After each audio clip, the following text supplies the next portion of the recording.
Hi, welcome. Herzlich willkommen im Cartoon Museum Basel. Welcome to the Cartoon Museum Basel. Welcome museumsguests, welcome museum visitors, welcome Brecht Evans. I'm very happy that you are here with us to celebrate once again the exhibition of Brecht Evans, which has the title Brecht Evans Night Animals.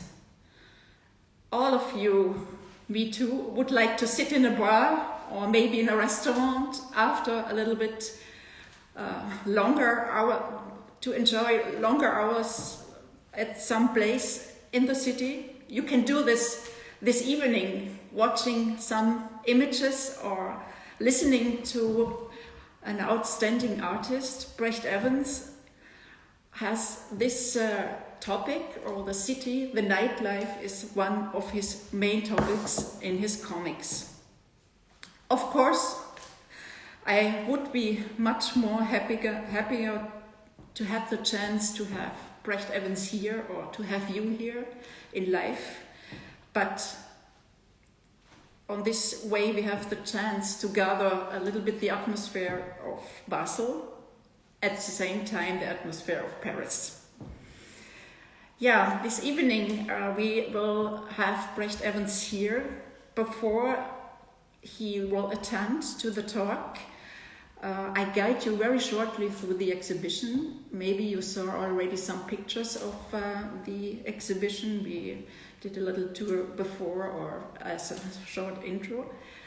And afterwards I will invite Brecht to come or to talk with us. You have always the chance to send us your questions. You have only to push on the question mark. So we are waiting for your inputs. This could also be an interactive talk if you're open to participate and to join us and to share your questions with us. Brecht Evans' Night Animals.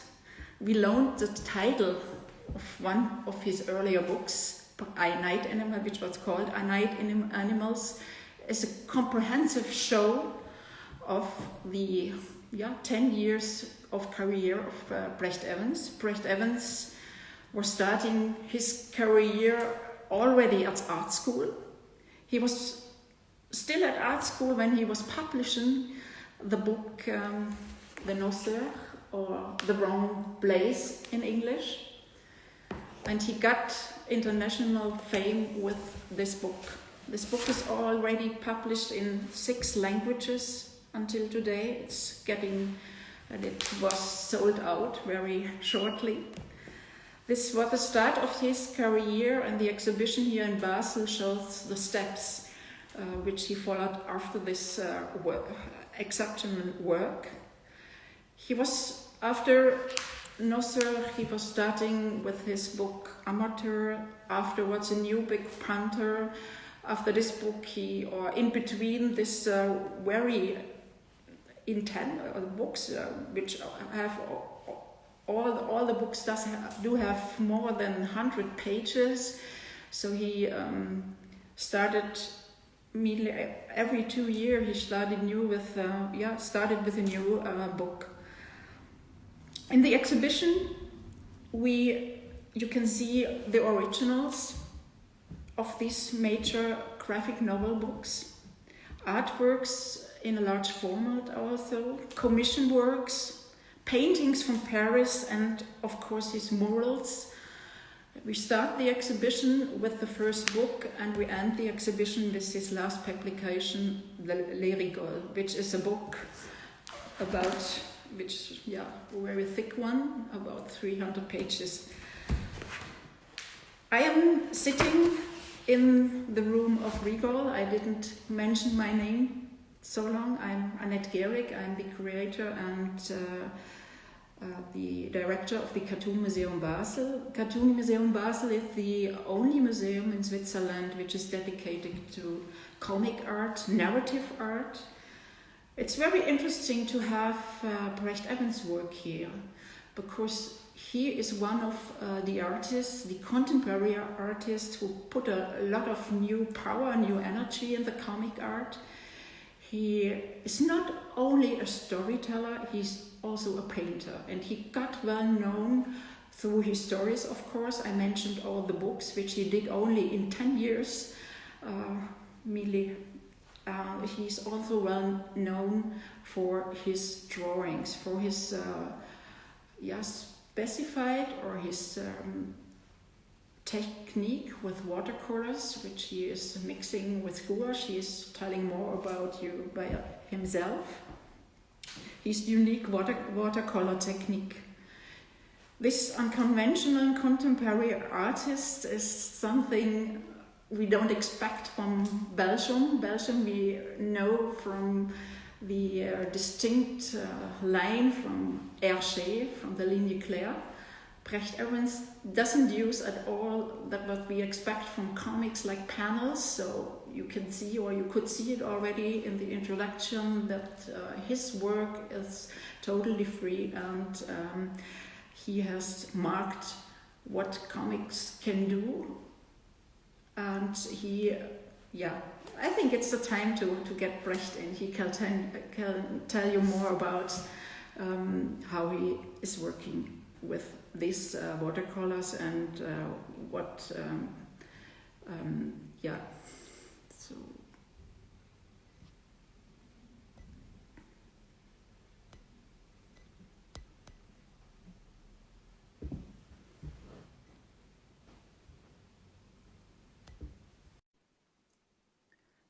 I'm trying still to get Brecht, so I hope the connection, it says the connection is, he's there. Hi, Brecht. Hi, you Hello, can hear me? Yeah. How are you? I look much more gray than you. My light is not as good, I think. I'm good. This is nice. It's nice. So you're in Paris, like, or where are you? Yeah, Paris. Paris is right there, out of the window. Yeah, I mentioned at the beginning, of course, we would love to have you here. It changed it. The last 2 weeks, we got the announcement that we have to stay in the lockdown again for the next weeks. But you're here. That's your new exhibition. We showed some images of the exhibition. We are very curious what you are doing in these times and during the lockdown. What is, maybe you can give us a little bit insight in your home office. Let's see. I'm not used to smartphones, so I stuck this to something. But I can show you what some things I'm doing. Let's see. So this is the home office. That's where the phone was just on there. This is what I drew up with. Let's see if you can see all that, and that I don't press any. Oops! I almost left the live chat by accident. Oh yeah. That was supposed to be outside of the image, the cigarettes and the wine. And my wall, I'm printing out pages I drew for the next book. So it's mixed with storyboard stuff for the next book that doesn't have a title yet. I just tell everyone that it's the French Harry Potter because I don't know, it will signal that it is something else than usual, and I think it might attract people. Still have to decide on the title. So this is what's on the desk right now. I'm still let's see, working on that a bit. Here we have our protagonist, a young boy, but with the long hair. I can still decide last minute if it maybe is a girl. He is being trained or training himself to be some kind of superhero, or at least a very competent superhero. Yeah, I think we go back to the exhibition. Yeah, at the Cartoon Museum we have your work, which you have done the last 10 years, it started with the Nocers and it ends with Le Rigole. So it's quite a lot of drawings, over 200 drawings, and it's 10 years of your career. If you look back, I mean, the exhibition, it's you can't say the word for young artists, retrospective, but it is a retrospective show. So when you're looking back, you see one of your earlier works and you see your work from today. What did you think about what you evolved in those 10 years, and how did you go to, and if you see your first drawings and the drawings from today? I guess when I look at the older work,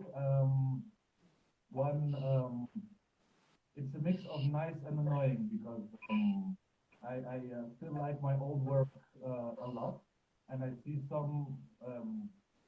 It seems when I'm drawing every new book I do, I try to keep a lot of space spinning at the same time, trying to not lose any of the spontaneity and expression of older books, but I am giving myself more complicated tasks every time. But sometimes when I look at the older drawings, I see stuff that like things that I like that I've forgotten to do for the last 3 years or something. So that's why I do look at the old books. I know there are authors who at least say they never open their old books, but I do, because maybe a stupid way to say it, but I easily forget some of the stuff I'm able to do. So it's a good. Brecht, sorry, I need to interrupt you shortly. I can't really understand you. Is maybe your microphone, could you turn it up a little bit, please? Yeah, okay. So I guess maybe the microphone is not enough.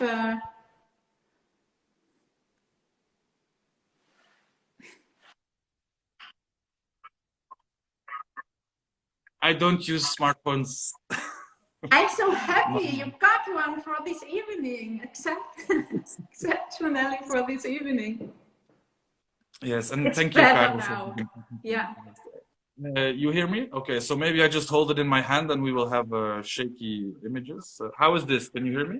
If I put it like this. Yeah, it's good. Okay, and how about this? Can you still hear me? Yeah, it's good. Oh, sorry. Yeah, it was a piece of paper tape I scotched on my on the smartphone so it wouldn't fall down. I'm learning. So if I'm doing like this, there's something I can't understand. Okay.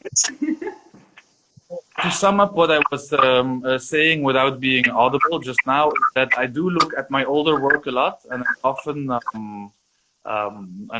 see things that are interesting and that I've forgotten to do for a few years, and that are nice to remember that that I have some of that stuff in my toolbox too, and that sometimes I feel like I should try some things again I used to do 10 years ago.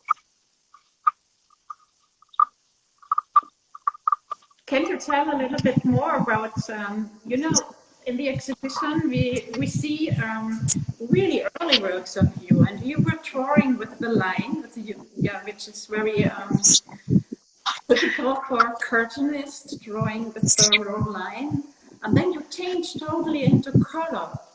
So why? Yes, in a lot of my Brecht, once again, I think it's better if you hold the iPhone in your hands. It's difficult to understand you. Okay, I'll try to. It's better like this. I'm sorry, you can't smoke.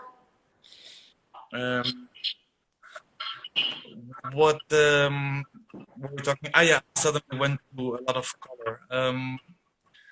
I did used to make comics with a lot of color, but it was very badly done. So there is the old comic that was just before The Wrong Place that is called Night Animals. This one is well, not so colorful, mostly black and white, because by then I realized how bad I was doing color.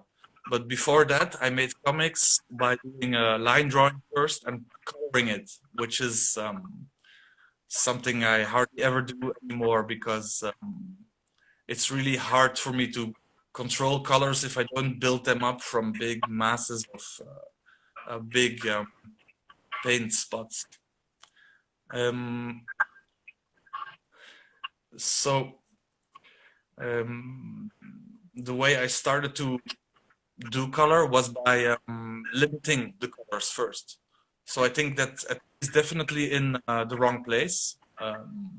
You'll see a lot of drawings that have two very dominant colors, like maybe it's green and yellow, and then there's some other more little stuff going on, or it's a lot of blue and red because you can't go wrong with blue and red, and then filling in adding some little color details.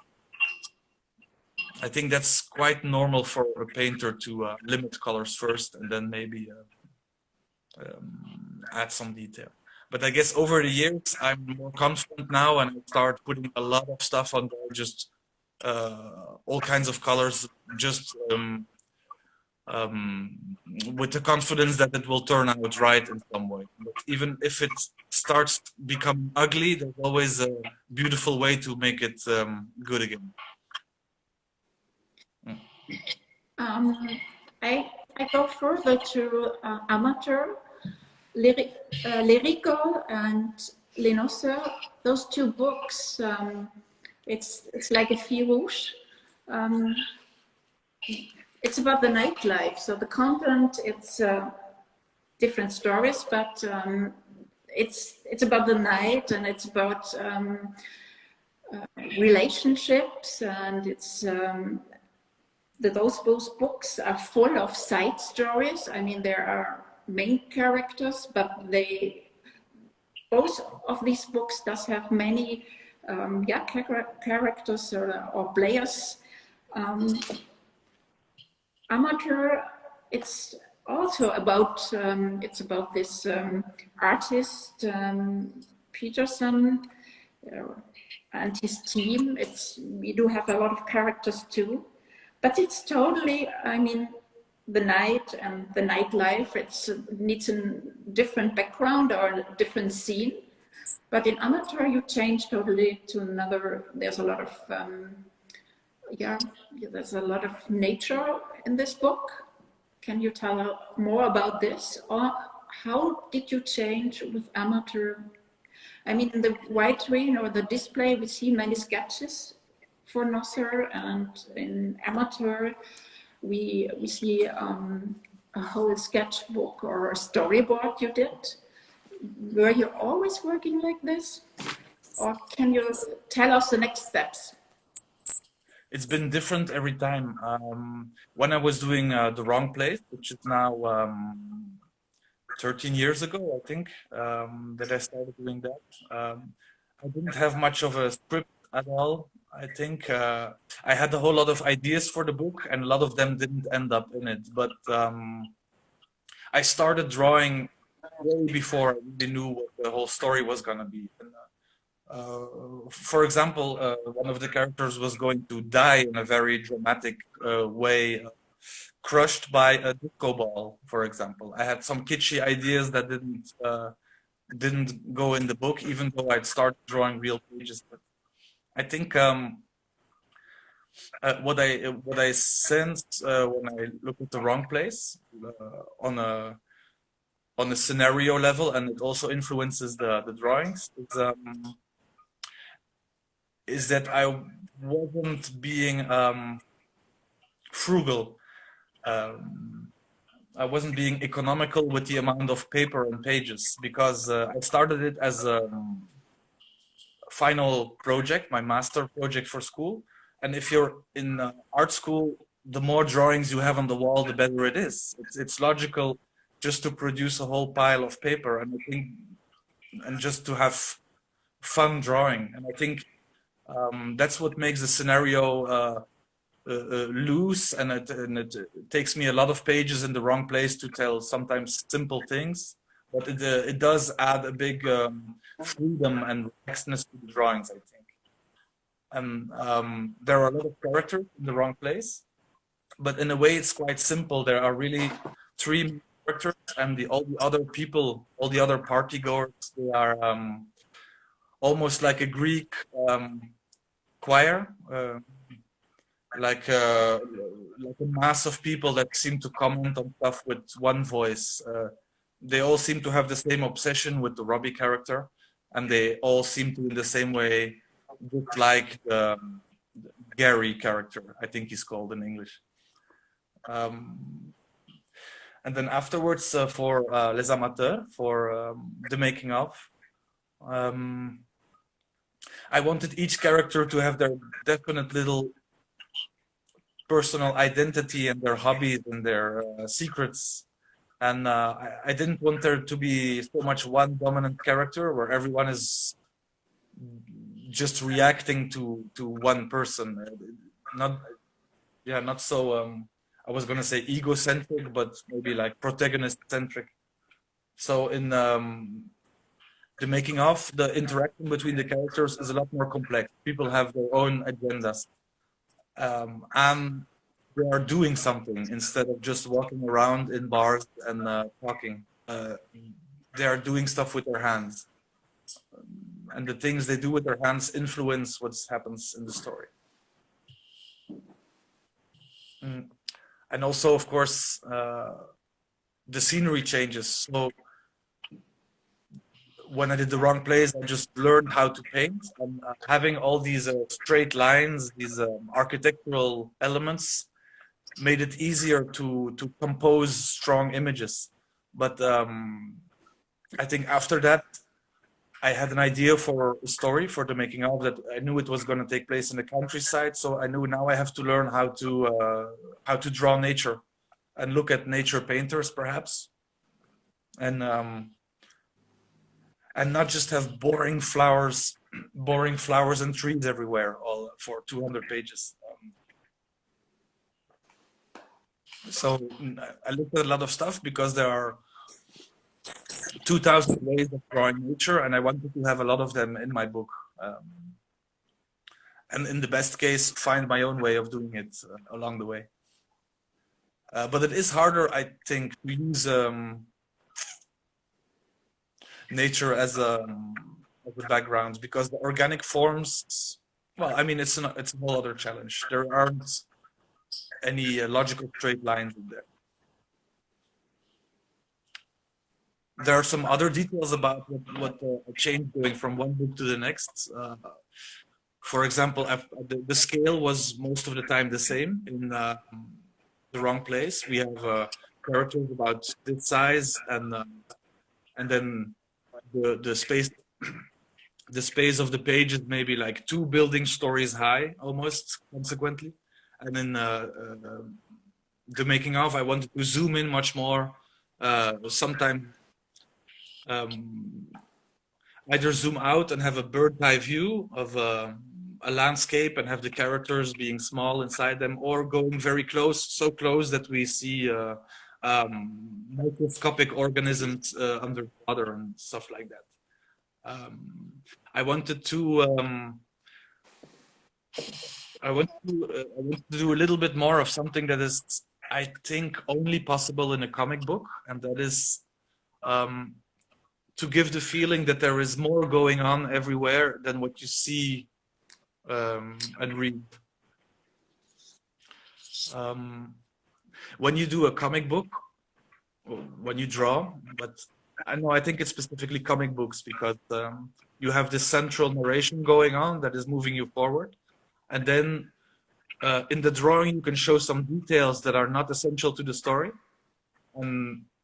and that you're not obliging the reader to look at, but the reader can take his time and look around a bit and just find out some more about the world we're in by taking a little bit more time, or maybe by reading it a second or a third time.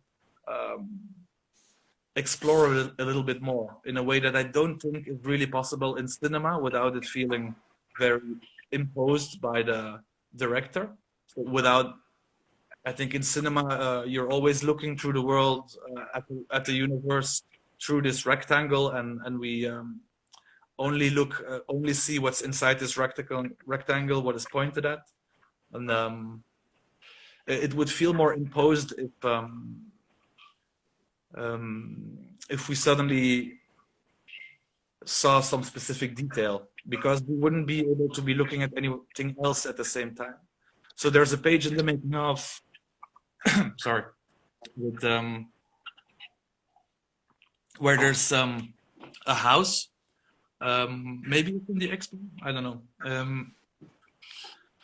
When we see the central action going on, there's a crisis at the end of the book. People are very stressed out and sad in the living room. But you also see a sick man on the second floor, and you also see a whole model train landscape in the basement. And these are not essential to the story, and because it's a comic book, because it's drawing, they feel more as if I even didn't really intend to put them there. It makes for you're less bossed around by the comic author. I think the same goes for a novel. If a novelist writes a certain phrase, it feels much more done on purpose, you know. Exactly, just by describing it. Yes, that's the one. Very good on it. And probably Michaela somewhere behind the. Michaela. Yeah, that's what I was talking about. There's more chance for exploration and for maybe a bit of non-linear storytelling, I think, in comic books. That's important because novels and movies have a lot of advantages that comics don't have. So it's very important for me to use all the good stuff that we have when we tell a story. I would like to switch over very shortly to Panther. Panther is again totally different to the books before, and we see empty space. We see Christian, one of the main characters, and a lot of empty space.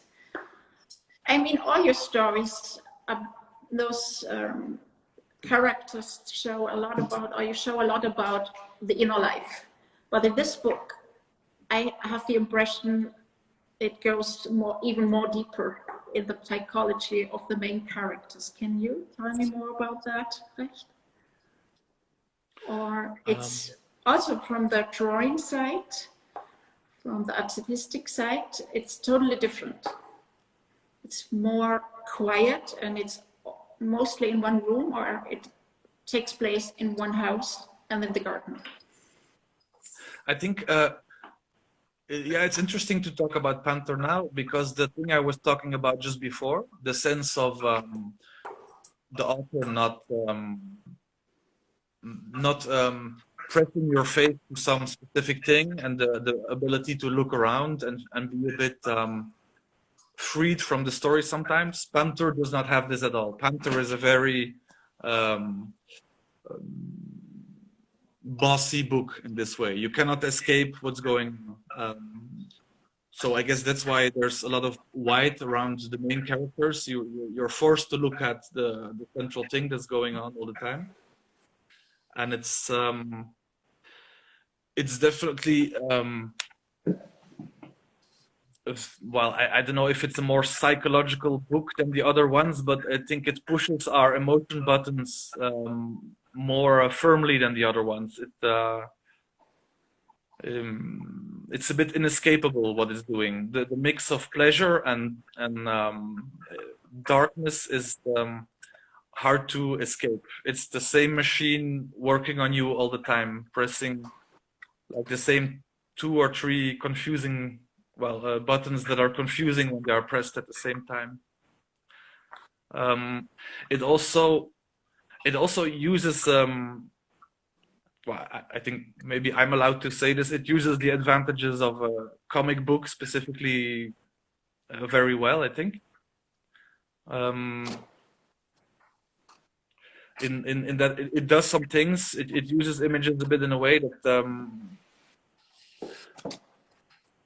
to suggest in a way that would be difficult in cinema or in a novel, I think. There's the thing going on where, am I supposed to be seeing this? So I think it adds to the paranoia that the book inspires. The fact that, that you can still feel like, oh, maybe because it's drawn, maybe it's a bit accidentally drawn like this. Maybe it wasn't supposed to have this exact atmosphere. But most of the time, in the case of Panther, it was definitely on purpose.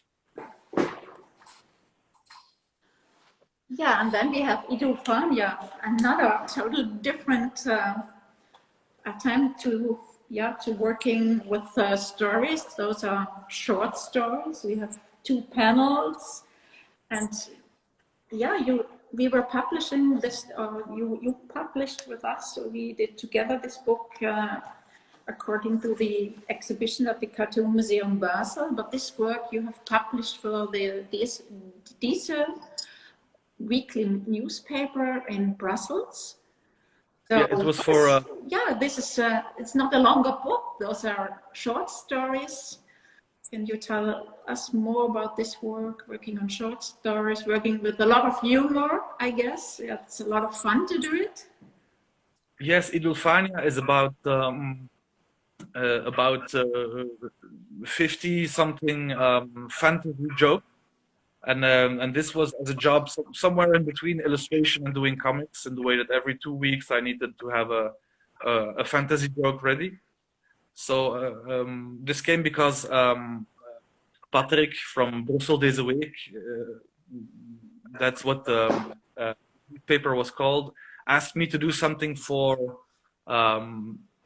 children, and the age group was 9 to 13 years old. And I thought immediately about doing a fantasy parody, because I was very much, and partly still am very much a fantasy geek. I used to play Dungeons and Dragons and endlessly draw. Let's not even get into it. A lot of fantasy, a lot of time spent on that. A lot of sword and sorcery and heroic stuff. And so it seemed funny to me, because if you give me 9 to 13 as an age group, there is a very big difference in what I think in what a 9-year-old and a 13-year-old person like and appreciate. So I would say that the Idolfania fantasy comics almost always start in the fantasy world of a 9-year-old, and it's only 3 frames most of the time. And by frame 3, we are in a very often quite dark, ironic, sarcastic 13-year-old universe. And let's say that the middle frame is for 11 years old, But and this was done all 10 years ago, and it was about time that we put them together and got them out as a booklet, instead of them just disappearing. Yeah, I would like go back or to continue with the nightlife. I will now like to talk about the City of Belgium, which is going to be published in March in English. It exists in French until today. The City of Belgium describes, again, 3 individuals, 3 characters, Rona, Rodolphe, and Victoria. And this 300 pages book is about 3 lives, and you had to put these storylines together, and we find many layers in these stories. Can you tell more about that? How did you bring this? How was it possible to bring these stories together, to get a storyline? Did you know already the ending of the book at the beginning, or was this a process? I think well, it's known as La Rigole in French, City of Belgium. It's as a book, it's almost the anti-Panther book. If Panther was a huis clos, if we're locked up in the same bedroom for the whole comic, then Le Rigole is very much well a whole trip, a whole it's traveling around in the city, and it's definitely the kind of book where you can explore details that are not central to the narration. So it's leaving you a lot more freedom.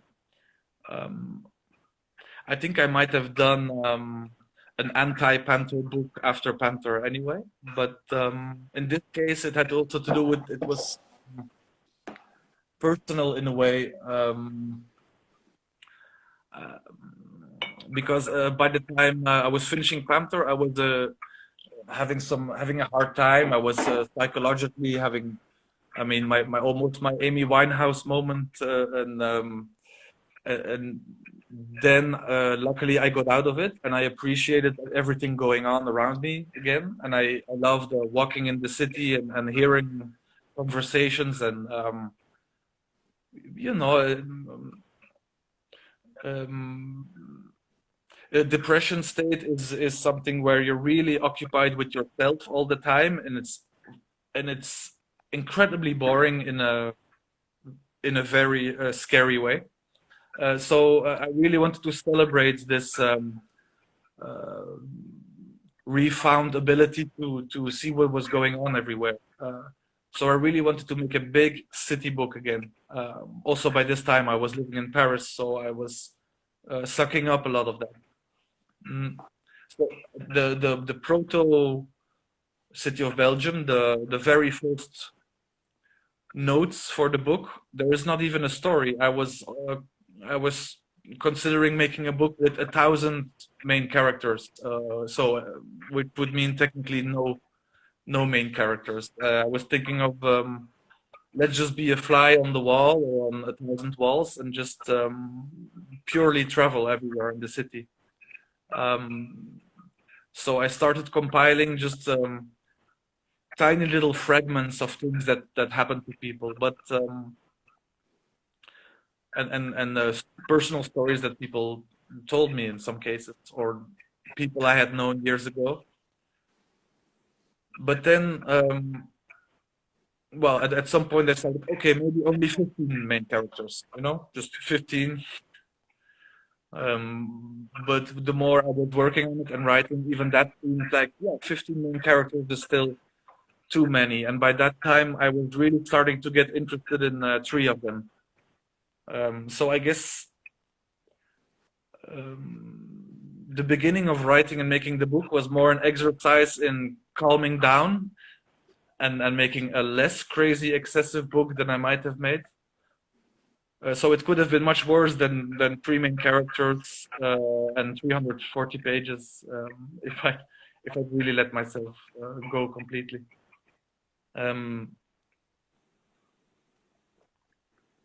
But yeah, then I found in 3 of the main characters that that stayed, I just found something specific, like an image or a mechanism in their story, something that made me think, I don't know yet what's going to happen to them, but I know I will be interested in them for a long time. And that's the main thing. If you're gonna work a few years on a book, you have to want to spend time with these people. What makes this book also very special is that you are using many techniques, especially for the exhibition here. It's very fantastic to expose these different techniques like etchings, of course, the border color, more drawn pages, more comic-like pages with real panels. Yeah, how do you decide on a particular technique? What is your thought behind it?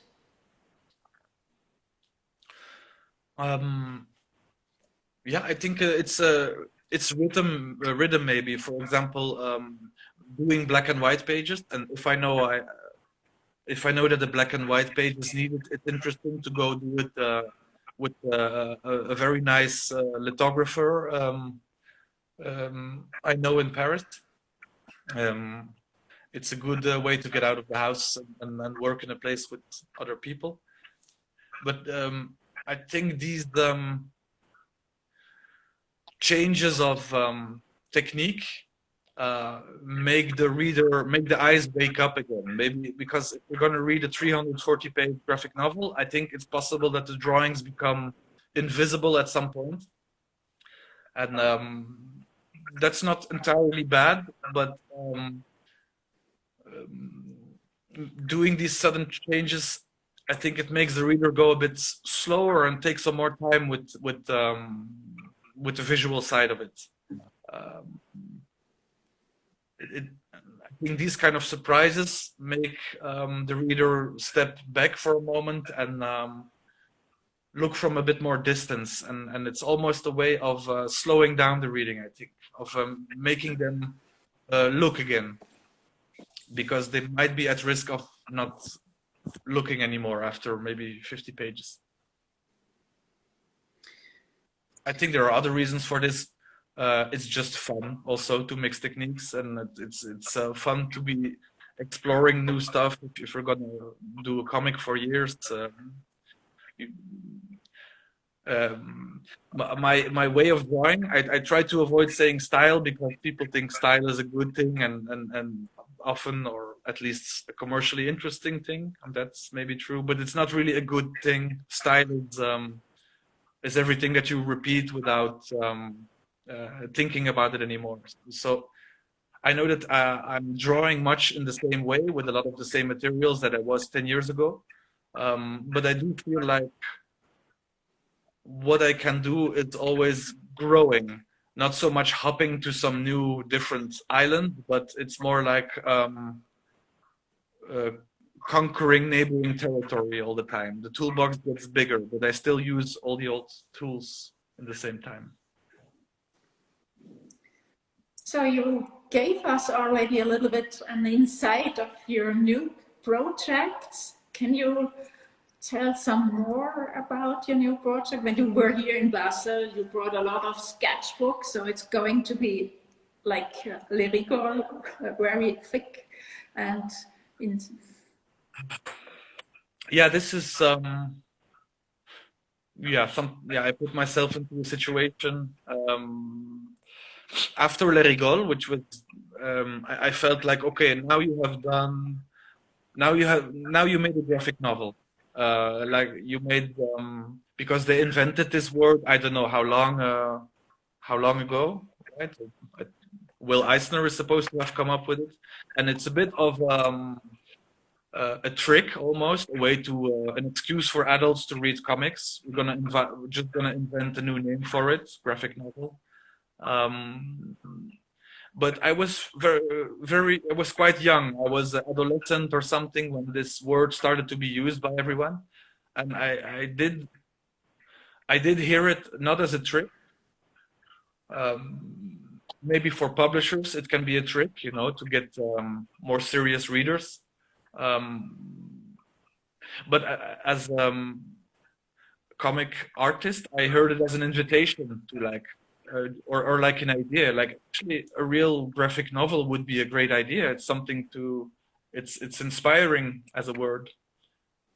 So I don't mock the term entirely.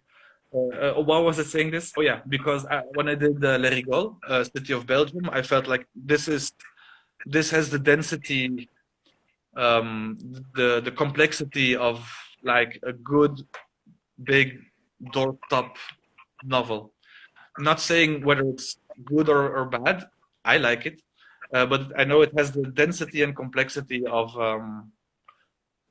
a novel, or maybe a very, very long movie. So I thought after this book, I promised myself, and now you do something little. You do something small and simple, and where you don't lose track of everything, of all the plates that are spinning at the same time, of all the details that are going on. So I was, empty sketchbooks again, writing some random ideas down, which I always do before I start a new book. And I go back to old sketchbooks, old notebooks to look at the old random ideas that I wrote down other years. But then I suddenly got interested in something, and I knew right away that it would not be a simple book at all.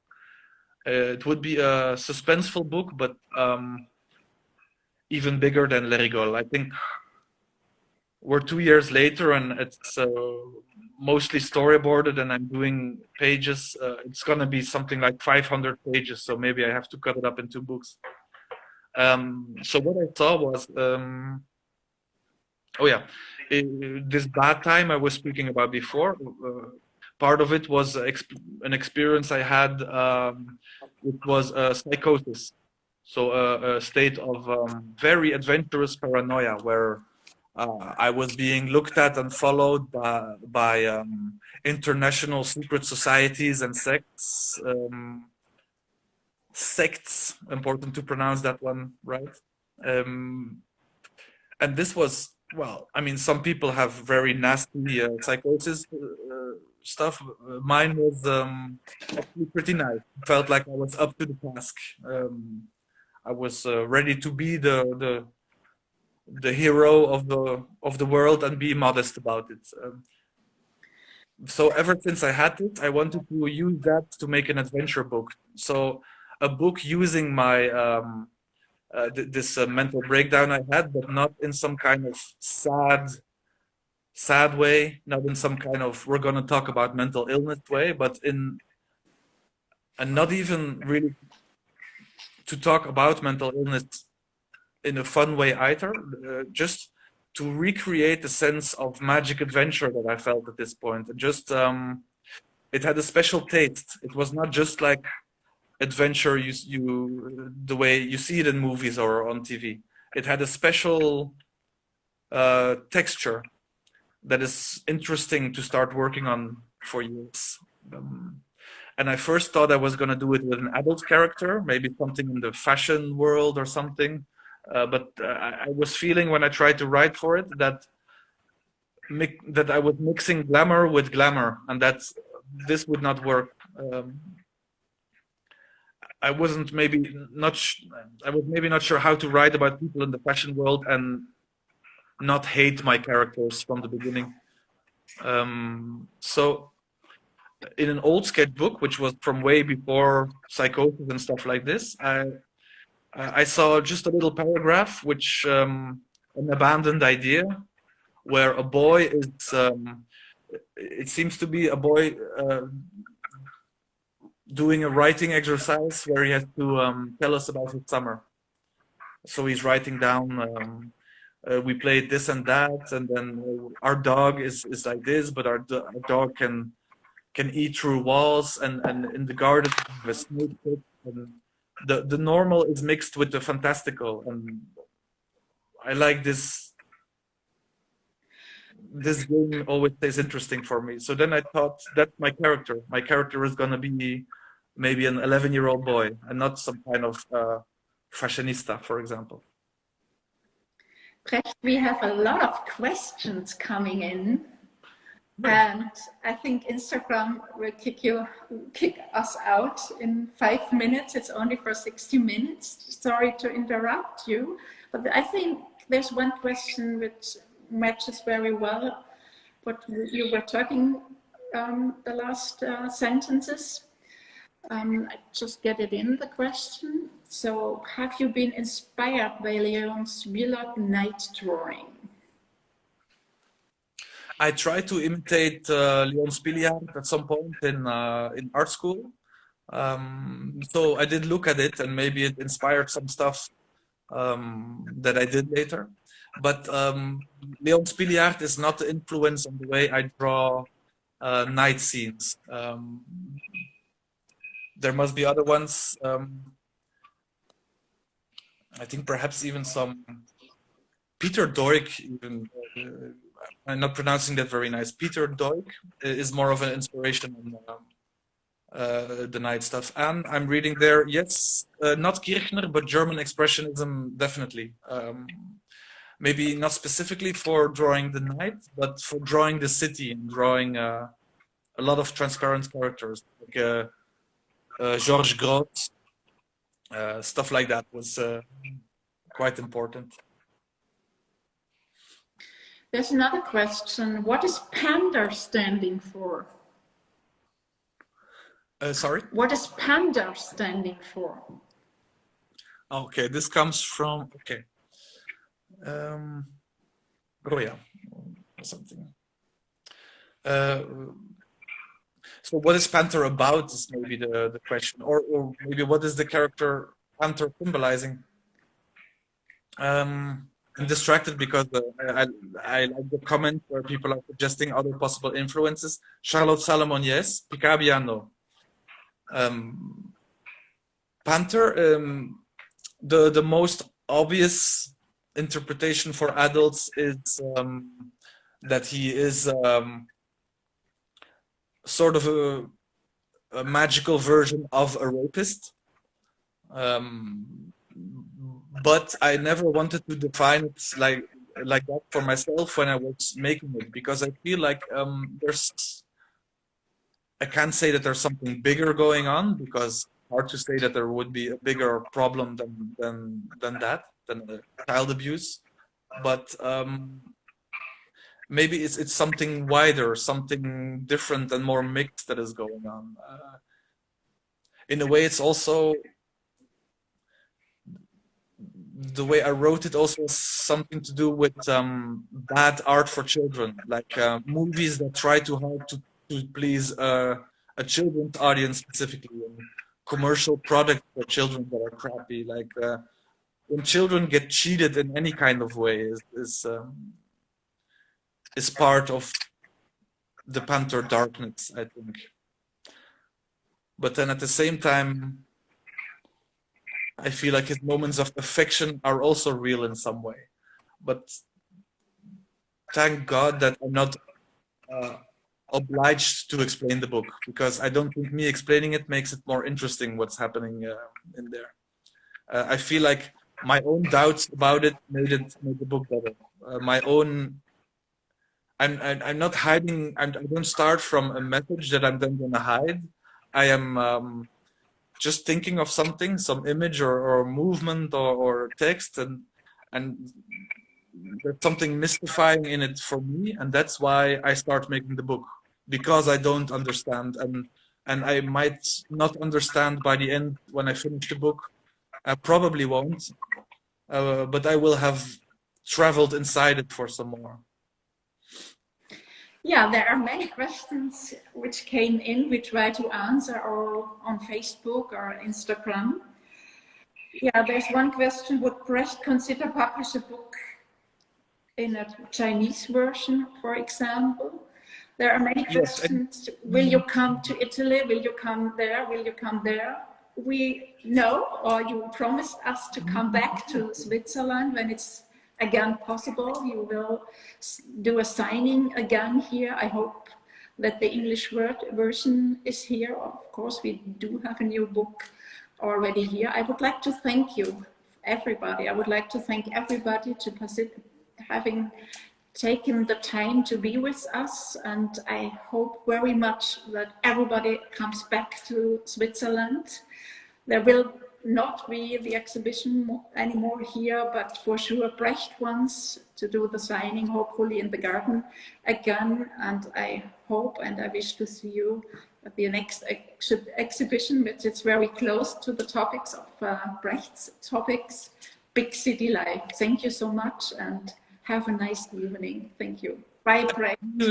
See you and hug you soon, I hope. I'm sorry? And I hope to hug you and see you in real life at some point very soon, when we're allowed again. And I will come to everyone's country. Bye, Brecht. Take care. Bye. See you soon. See you soon. Thank you.